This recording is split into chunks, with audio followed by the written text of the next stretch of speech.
Assalamualaikum warahmatullahi wabarakatuh. Sampurasun. Perkenalkan, nama saya Maura Kiwa Kusuma Putri, kelas 4.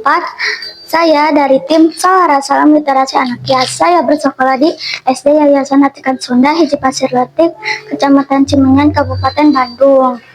Pada kali ini saya akan mereview tantangan Bitnum bulan Juni 2025, membuat diagram batang jumlah tanaman di sekolah.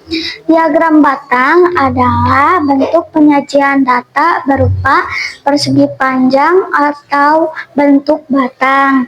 Biasanya digambarkan secara tegak dan mendatar. Berikut adalah data tanaman di SD Yas. Tanaman hias berjumlah 50,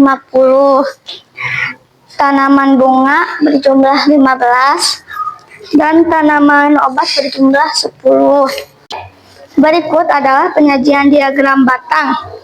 Yang berwarna pink adalah tanaman hias berjumlah 50. Yang berwarna kuning, tanaman bunga berjumlah 15. Yang berwarna hijau, tanaman obat berjumlah 10. Tanaman yang paling banyak adalah tanaman hias dan tanaman yang paling sedikit tanaman obat.